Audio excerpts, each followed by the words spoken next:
Donc le franc CFA fait l'objet d'une grande polémique en Afrique.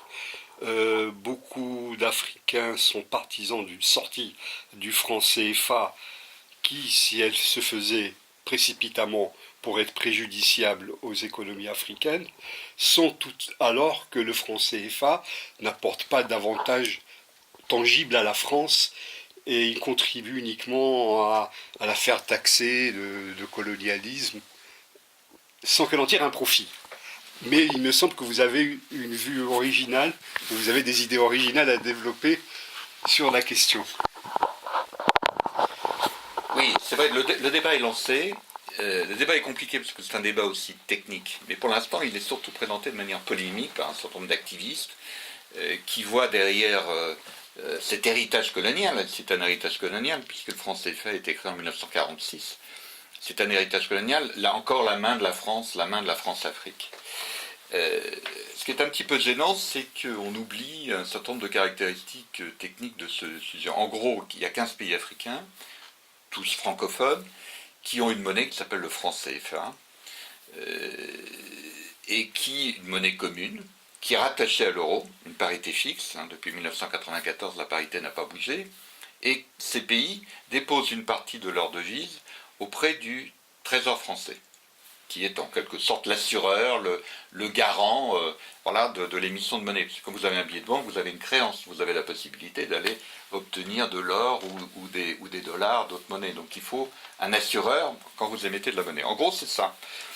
Et beaucoup voient la France derrière les intérêts français. C'est pas exact, véritablement exact. C'est pas très efficace en tout cas de ce point de vue-là, puisque la France s'est fait doubler par la Chine et d'autres pays émergents, et le Maroc par exemple, qui n'est pas dans cette relation, est devenu un acteur très très important dans la relation commerciale et économique avec l'Afrique. Donc si c'était le cas, on le saurait. Donc la France, on lui reproche aussi, et là c'est un petit peu plus fondé de ne pas avoir favorisé l'intégration entre les pays africains. Ils ont la même monnaie, mais ils échangent pas beaucoup ensemble, à peu près 15%. Là je reconnais que ça n'a pas été très efficace. Je reconnais aussi que la plupart des pays africains sont encore des exportateurs de produits primaires, du pétrole, du cacao, de l'arachide, du coton. Ça ne les a pas vraiment aidés à sortir. Mais est-ce que c'est la faute de la monnaie ou est-ce que c'est la faute d'autre chose? À mon avis, c'est la faute d'un certain nombre de choses. Je pense qu'il faut aujourd'hui, parce que ça va monter, il ne va pas avoir d'accalmie sur cette controverse, ça va prendre des dimensions importantes, et la France va être de plus en plus bousculée sur cette question, même si des technocrates français peuvent dire le franc CFA, on s'en fiche, c'est peu de choses par rapport à nos échanges avec l'Afrique concernée, c'est pas beaucoup. On fait plus avec l'Angola, avec le Nigeria qu'avec le Sénégal ou la Côte d'Ivoire, donc c'est pas très important. Et puis après tout, c'est une affaire d'Africains. C'est vrai, c'est d'abord une affaire d'Africains. Mais la France pourrait aider. Par exemple, on pourrait débaptiser. Pourquoi garder le mot franc alors qu'on est à l'euro? Ça fait un peu ringard, franchement. Donc on pourrait trouver un autre nom, j'en propose un, c'est la Cori, qui est l'ancienne monnaie africaine, mais on peut en trouver évidemment d'autres. On peut sortir l'argent du Trésor français et le mettre dans une banque internationale pour éviter ce côté, la France prédatrice, garde dans ses poches l'argent des Africains. C'est épouvantable comme image. Et ça ne nous rapporte rien. On peut aussi fabriquer ailleurs qu'à Chamalières, en France, la ville dont fut maire l'un des présidents de la République française. On peut fabriquer ailleurs en Afrique les billets de banque. Ça me paraîtrait un élément de souveraineté au moins symbolique. Mais ça c'est une partie des choses, mais on peut faire beaucoup d'autres choses. Je pense qu'on peut envisager de sortir de la parité fixe en attachant le franc CFA à un panier de monnaie représentatif des échanges.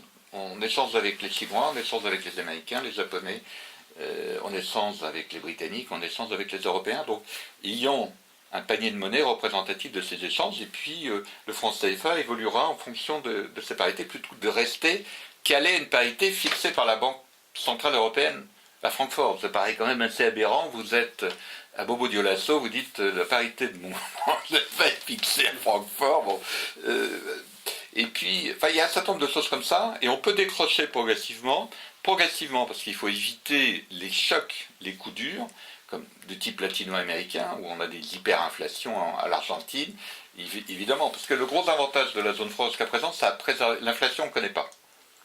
ne connaît pas. Donc les pays voisins, on connaît. C'est un des gros avantages. C'est appréciable de ne pas avoir des variations de prix, vous pouvez faire des prévisions, vous êtes dans un univers relativement stable. L'inconvénient, c'est que vous ne pouvez pas jouer. L'inflation, ce n'est pas toujours négatif. Une petite inflation peut être un élément de stimulation, etc. Donc, redonnons les instruments monétaires aux Africains, officiellement. Hein, qu'on le dise, même si c'est leur affaire, qu'on dise c'est votre affaire, prenez le pouvoir, nous n'avons pas d'option. Vous imaginez que la France est au conseil d'administration des banques centrales africaines? Je l'ai été personnellement, représentant du gouvernement français. Les indépendances datent des années 60. C'est quand même quelque chose d'un petit peu gênant. Enfin, personnellement, avec le recul du temps, je trouve ça un peu gênant. Voilà, donc il y a un vrai sujet, mais il y a des avancées possibles, et elles iront dans le bon sens, et à mon avis, elles éviteront un certain nombre de mauvais procès qui sont faits à la France dans cette histoire.